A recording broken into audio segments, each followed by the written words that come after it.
Ma Maayong buntag, maayong adlaw sa atong tanang mga kaigsuunan.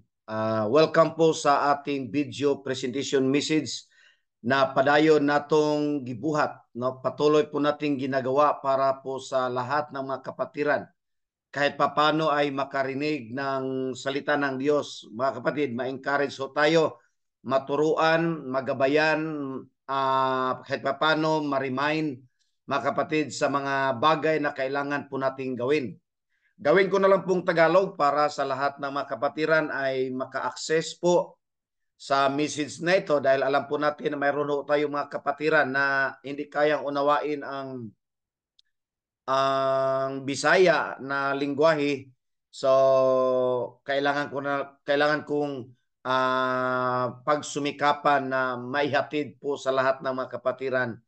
Gawin ko na lang pong Tagalog. So ngayon po ay ipagpatuloy ko pong ibahagi sa inyo yung pong sinishare ko po sa inyo last Sunday dahil hindi ko po tinapos yon intentionally dahil masyadong mahaba.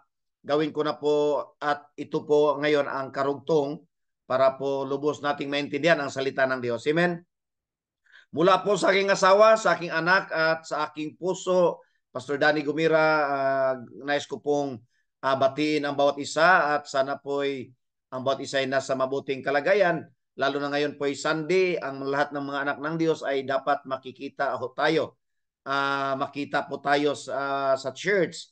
Of course, hindi po optional yan sa lahat ng mga anak ng Diyos. Natural po yan na sambahin po natin ang Panginoon. So ganito po ang pag-usapan natin mga kapatid. What is love? Ano po ba yung totoong pag-ibig, no, in the sight of God, at paano po natin lalakbayin yung pong sabi po ng Bible na tayo po'y mabuhay sa pag-ibig. Ngayon po, ang sabi po dito 1 Corinthians chapter 13 verse 13, now these three remains, faith, hope, and love, but the greatest of these is love. Of course, God is love.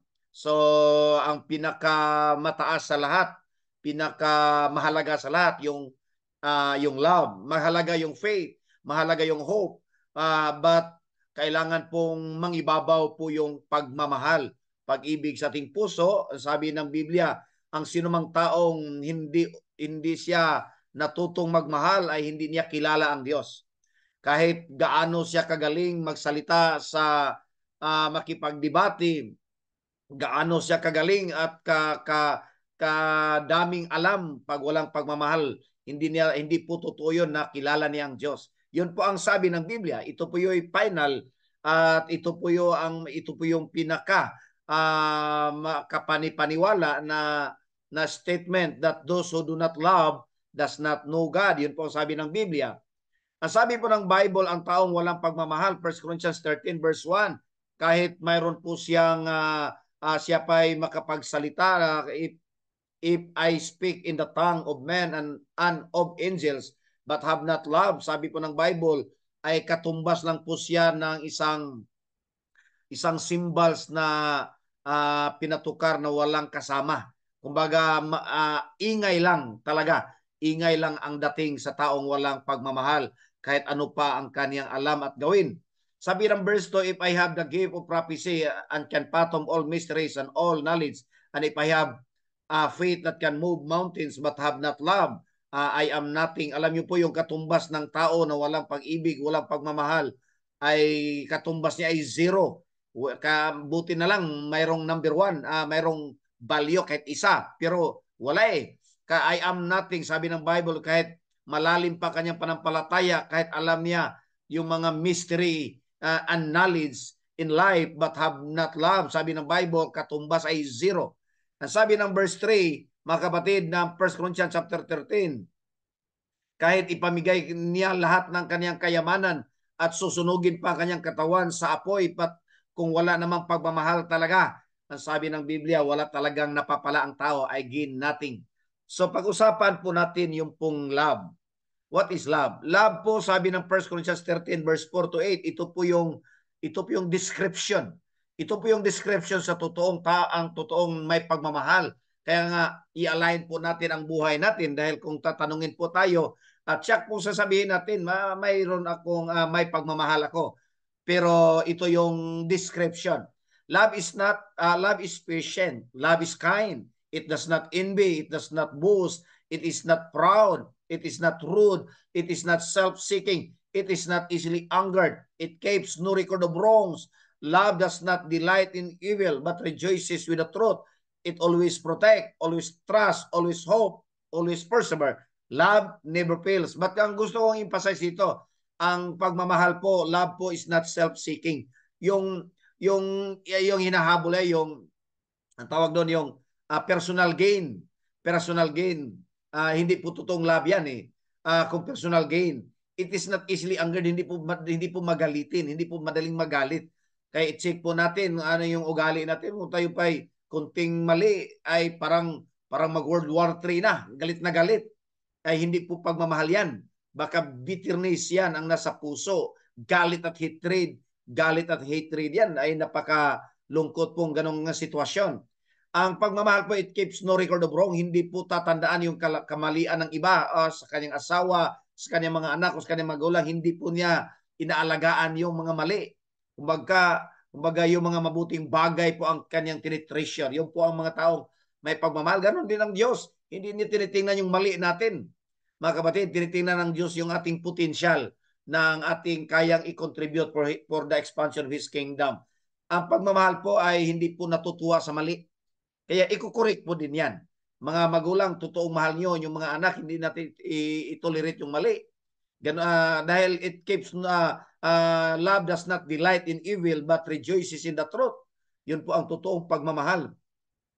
Mayroon pong apat na kinds of love. There are 4 kinds of love. So yung storge love, ito yung pagmamahal sa ating pamilya. Yung philia love, pagmamahal po natin sa ating mga kaibigan. Yung pong eros love, ito po yung romantic love. Ito po yung lust. Kailangan po ito'y govern. Itong tatlong ito, storge love, philia love, and eros love, kailangan govern po ito sa agape kind of love. Yung agape love, ito po yung heavily in Christian, and ito po i-describe as the love of God for man and the love of man for God. Ito po yung pag-ibig na gusto ng Diyos na mangibabaw sa ating buhay upang ma-manage po natin properly ang ating pagmamahal sa ating mga kaibigan, at ma-manage properly yung pagmamahal natin sa ating pamilya, of course, at ma-manage din natin ang ating pagmamahal sa ating opposite sex, yung romance love, yung pong love na involved po doon ang sexuality. Dahil kung wala yung agape kind of love, doon po yun pong mangibabaw yung tinatawag na mga kapatid, mangibabaw po yung selfish, yung self-seeking, yung self-gain, yung kahit yung iba iiwanan niya ang kanyang pamilya dahil sa kanyang mga barkada. Ang tawag doon, ang philia love ang nangibabaw sa kanya. Yung iba naman, yung pamilya na i-abandon niya ang gawain ng Diyos dahil sa kanyang pagmamahal sa kanyang pamilya. Ang tawag doon ay self-centered love. Ang iba naman ay kahit iwanan ang lahat, sumama lang sa kaniyang iniibig, ang tawag doon eros love. Kailangan po ito'y govern. Kaya govern sa agape love yung pong love for God and the love of God for man. Ito po'y kailangan, ito yung pinag-usapan ito yung pagmamahal na pinag-usapan na love is kind, love is not boast, love is not envy, love is patient, love is not proud. Ito yung love, agape kind of love. Gusto ko pong ipaabot sa inyo, mga kapatid, na mayroon pong warning ang Bible na kailangan po nating tandaan. Kailangan po natin, mga kapatid, kailangan po nating iwasan ang sabi po ng Bible, mga kapatid. So again, gusto ko pong ipaalam sa inyo, buksan po natin ating puso at isipan at unawain po natin yung po mga itinuturo ng Diyos sa ating buhay upang tayo po'y magabayan sa ating buhay Kristiyano, sa ating buhay na sumusunod sa ating Diyos, mga kapatid. Okay. Ito po yung sinasabi ng Bible, mga kapatid. Wag mong ibigin at wag mong mamahalin. Number 1, yung pong pera. nagbigay po ng instruction ng Bible, do not love money. Ito yung sabi ng Bible, 1 Timothy chapter 6 verse 10. Sa Hebrews 13 verse 5, ilayo po natin ang ating sarili sa pagmamahal sa pera.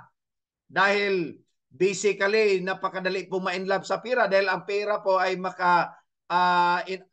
sa physical at sa literal ay para bang madaling matukso ang tao dahil para bang kaya nating angkinin lahat ng bagay dahil sa pera, pero hindi naman talaga totoo yon.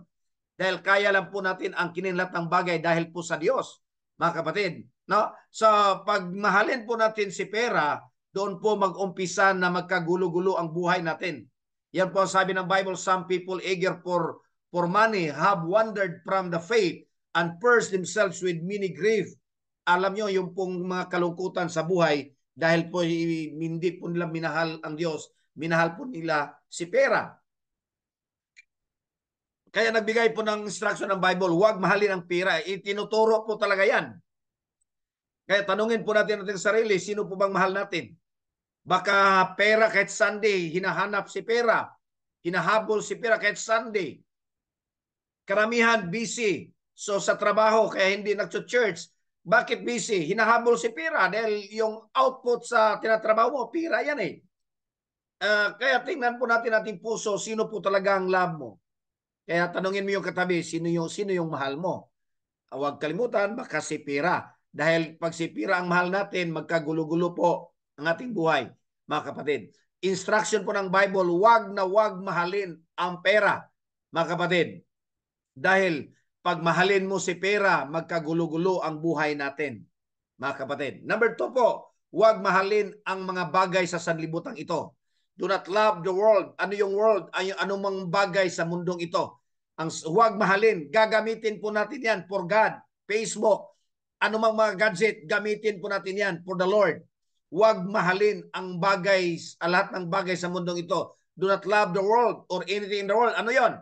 Ang sabi ng Bible, for everything in the world, the craving of sinful man, lahat ng bagay na magtulak sa atin sa papunta sa kasalanan. The lust of his eye, lahat ng kumbaga nakasilaw sa ating mga mata na siyang dahilan na paglaanan mo ng panahon at gastusan mo ng mga bagay sa mundong ito. Ang lahat ng ipagyabang ng tao, ito po'y from the world, not from the Father. So, sa bagay, sa panahon na mahalin mo yan, then the love of God is not in us. The love of the Father is not in Him. Anyone who loves the world. So lahat ng makamundong bagay, yung mga bagay-bagay sa mundo ito, yung mga gagamitin po natin for the Lord. And napaganda po yan. Huwag mahalin. Nagbigay po ang instruction ng Diyos. Do not love the world or anything the world. If anyone loves the world, the love of the Father is not in him. Ano yon? For everything in the world, that craving of sinful man, the lust of his eyes, and the boasting of what he has, and thus comes not from the Father, but from the world. Ano yon? Lahat ng bagay sa mundong ito, huwag mong mahalin. Ito yung inuutos ng Lord. Ang utos ng Diyos sa lahat ng mga naniwala sa Kanya, sino yung dapat mahalin? Sino yung mamahalin natin, mga kapatid? Ito po yung sabi ng Bible. Ulitin ko po. Ito yung sabi ng Bible. Ang mamahalin natin, number 1, love the Lord your God. Mahalin mo ang iyong Diyos. Sabihin mo siyang katabi, mahal mo ba ang Diyos? Pag sinabi niya, opo, pastor, oo. Sabihin mo, patunayan mo. Sa babae po, sabihin mo, Day, I love you. Hindi po basta-basta maniwala yan. Mayroon po siyang gustong makita as prueba, evidence of your love. Kaya gagawa tayo ng ganito, ng mga hakbang to prove. Mga kapatid, ngayon po, ginawa ng Diyos ang pagmamahal sa Kanya ay first and greatest commandment, Matthew 22:38. Ang barometer po ng pagmamahal ng Diyos is with all of your heart. All of your heart. Buong-buo, buong puso, buong lakas, buong kaisipan. This is the first and the greatest commandment. Alam niyo po, maraming tao hindi niya love si Lord. Bunga nga lang ang magsalita, pero wala sa, ang nguso lang, wala sa puso. Pero hindi naman lahat, salamat sa lahat na makarinig ngayon, ay I-align po natin ang ating puso at una sa lahat, mamahalin po natin ang Diyos. Amen po. Ngayon, mamaya, mayroong ipakita ko po sa inyo paano po ba matanggap ng Diyos at makaabot sa kanyang barometer, yung po kanyang standard na klaseng pagmamahal. I-share ko po mamaya, mga kapatid. So, ulitin ko po, mahal po ba talaga natin si Lord? And sabihin natin, yes, Pastor. Eh, patunayan mo, ipakita mo. Pakita po natin. Ako po, to God be the glory, kaya ko pong sabihin at pagsigawan sa lahat ng mundo, sa lahat ng tao sa buong mundo na mahal ko po ang Diyos. I am not perfect, but I love my God more than anything else. I love my God. Amen. Pangalawa po, love your neighbor as yourself. Inutos po ng Bible, Matthew 22:39. Ito po yung pangalawa. Mamahalin mo ang iyong kapwa katulad ng pagmamahal mo sa iyong sarili. Dahil alam ko na, mahal po natin ang sarili. Kaya nga tayo ay masyadong self-centered. Dahil mahal natin ating sarili. Alam ng Diyos yun. Ang Lord po ang nagsalita. Si Jesus po ang nagsalita. Love your neighbor as yourself. Ay, mga kapatid, sino yung neighbor mo? Sa mga husband, sino yung neighbor mo? Yung katabi mo, natulog, yung asawa mo. Yun ang pinaka-neighbor mo. Then your family, your neighbor. Then your kapitbahay, yung nasa paligid natin, your neighbor. Mamahalin po natin yan. Utos po ng Diyos yan. That is not optional. Utos po niya, utos po ng Diyos yan. Ngayon, gusto ko pong i-emphasize, mga kapatid, ang minahal natin ang ating sarili, hindi po mali yan, tama po yan. Pero, kailangan pong mahalin ang kapwa. Masyado tayo, sarili lang. Kaya, alam niyo po sino po yung naninira, yung po mga marites. Masyadong mahal niya kanyang sarili. Kaya pinoprove niya, magaling tayo, ito tayo, yung mga mayayabang, mahal niya ang sarili nun eh. Mahal niya ang kanyang sarili, kaya pagyabang niya, anong mayroon siya? Ganun yan. Yung ayaw malamangan, kaya nagagalit pag mayroong mas magaling sa kanya, dahil mali ang sarili niya eh. Kaya lang, mga kapatid, hindi po mali yan eh. Pero huwag kang magmayabang, huwag kang magalit sa iba, huwag kang mainggit. Mahalin mo yung kapwa para maibalance po yan eh. Maibalance po. Ang problem kasi, sarili lang natin, minahal natin. Kaya tayo ay matampuhin, pag hindi nasunod yung gusto natin. Okay, mga kapatid, mahalin yung kapwa para mabalance po, mahalin po natin ang ating neighbor. Sino yung neighbor natin? Yung mga husband, neighbor mo, yung wife mo, katabi mo matulog. Mga kapatid, yung mga anak mo. Mga anak, sino yung neighbor mo? Yung nanay mo, tatay mo. Then next na yon, neighbor pa rin natin yung kapitbahay natin. Mahalin po natin yan. Ipadama po natin yung pagmamahal ng Diyos. Huwag po natin silang siraan. Huwag po natin silang yung pagbibintangan. Huwag po natin gawa ng istorya. At higit sa lahat, yung pagmamahal, dalhin po natin sila sa Panginoon. Yun po ang sabi ng Jude chapter 1 verse 23. Ilayo po natin sila sa kapahamakan. Ibig sabihin, dadalhin po natin sila kay Lord. Ito yung pangatlo. Mga kapatid, inutos ng Bible yan eh. Love your family. Mga kapatid, love your family. Ito yung pangatlong bagay na gusto ko pong i-share sa inyo. Love your family. Gusto ko pong maintindihan yon eh, sa lahat.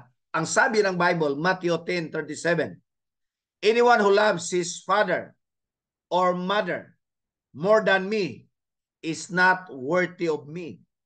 Anyone who loves his son or daughter more than me is not worthy of me. Pansinin niyo pong verse na yan. Kailangan mahalin po natin ang ating pamilya. Pero hindi lalagpas at hindi dapat mangibabaw sa iyong pagmamahal sa Diyos. Tama pong mahalin ang pamilya. Dapat mahalin ang pamilya. Ano yung pagmamahal? Love does not keep record of wrong. Hindi po natin alagaan yung mali nila. Itutuwid din natin, pero hindi tayo nakakulong sa kamalian nila. Kumbaga, hindi natin sila mapatawad, parang ganon. Ang gusto ko pong iparating sa lahat, mga kapatid, pansinin yung verse na yan. Mahalin po natin ang ating magulang. Mahalin po natin ating mga anak, ang ating pamilya. Pero kailangan ang ating pagmamahal sa Diyos mas mataas kaysa kanila. Bakit po? Maraming tao na ang kanilang pagmamahal sa pamilya mas mataas kaysa pagmamahal sa Diyos. Kaya kayang iwanan ang gawain ng Diyos. Kasi sa tingin nila, valid ang reason. Kasi ang anak ko, pastor, hindi ko naka-church dahil sa aking anak. Hindi ako nakapunta sa prayer meeting dahil ni mama, dahil ni papa, dahil sa aking, ay mga kapatid, mali po yan. Bakit? Kasi mas mataas ang iyong pagmamahal sa iyong pamilya kaysa Diyos. Ang sabi ng Lord, may itong mga taong hindi karapat-dapat sa Panginoon. Kung hindi ka makarating sa gawain ng Diyos dahil sa iyong anak, dalhin mo yung anak. Dalhin mo sa Diyos. Hindi ka makarating dahil sa iyong mga magulang. Hindi isi-share mo at ipaliwanag mo. Dalhin mo yung pamilya mo sa Diyos. Ipakita mo mas mahal mo ang Diyos kaysa kanila. Bakit? Si Lord na nagsalita they are not worthy of me. Sino yung nagmamahal lamang mas taas ang kanilang pagmamahal sa pamilya at kumpara sa Diyos? Ang sabi ni Lord, you are not worthy of me, says the Lord. Kaya mga kapatid, napakahalaga po yan. Maiayos natin yung pong pinakamahal natin si Lord. Then mahalin, of course, pwedeng yung kapwa natin, yung pamilya natin. Mayroon pong pang-apat, sino yung mahalin na hindi po ginawa sa marami. At kaya ko pong i-share ito dahil ito'y utos ng Diyos at ito'y nasa Bible, kapatid. Next is love your pastor with the highest regard in love. Ito po yung utos ng Bible. Love your pastor. Love your church leader with the highest regard in love. Basahin po natin lahat ang 1 Thessalonians chapter 5 verse 12. Pwede po bang basahin natin lahat? Sige po, basahin natin lahat. Ready, 1, 2, 3, go. Now we ask you, brother, to respect those who work hard among you, who are over you in the Lord, and who admonish you. Hold them in the highest regard in love because of their work, because they are a pastor, because they are your church leader. Hold them in the highest regard in love. That's the command of the Lord. Isinulat po sa banal na kasulatan upang gawin. Bakit, pastor, kailangan? Kasi kung maintindihan niyo po bakit kayo binigyan ni Lord ng pastor, para i-prepare ho tayo. Ephesians 4 verse 11, may pastor. Ephesians 4 verse 12, to prepare the people of God. Kaya kung hindi mo mahal ang pastor, hindi ka nakikinig, hindi mo i-value, mga kapatid, kaya hindi ka magabayan, hindi ka maturuan, hindi ka matrain for the works of God's service. The works of service. Alam niyo po, ang pastor po inutos ng Biblia, hindi po si Pastor Danny nagsalita. Ang Bible po na mahalin mo yung pastor mo. Huwag mong sisiraan, huwag mong kukontrahin, huwag mong salungatin, mga kapatid. Dahil si Lord po naglagay sa church. Maliban na lang kung nag-apply siya. Ibang usapan yan. Pero yung nilagay ni Lord sa church, inirigalo sa inyo, Jeremiah 3:15, I give you pastors from mine heart. Si Lord po nagbibigay, hindi po yung pastor nag-a-apply. Iba yun eh. Mga programa ng relihiyon yan eh. Yung pastor nag-a-apply at nag-decide yung mga board of demons. Mga kapatid, hindi yun eh. Yung pastor ay nilagay ng Diyos sa church. Iniregalo sa inyo. Mga kapatid, then mahalin mo yan. Dahil may mission po yung pastor sa church to prepare the people of God. Ephesians 4:13, Ephesians 4 verse 12. Mga kapatid, and may inutos po si Lord dyan sa Hebrews 13 verse 7 and Hebrews 13 verse 17. May inutos po doon. Kayo na lang po magbasa. Hebrews 13 verse 7, Hebrews 13 verse 17. Mahalin niyo yung pastor mo. Huwag mong kontrahin, huwag mong pagbibintangan, huwag mong gawa ng istorya. Huwag mong tawag doon, huwag mong siraan, mga kapatid. Kasi lugi ka pag sisiraan mo, yung pastor, yung pag nagpipreach siya, hindi mo na matanggap ang kaniyang message. Dahil siniraan mo siya, lugi ka.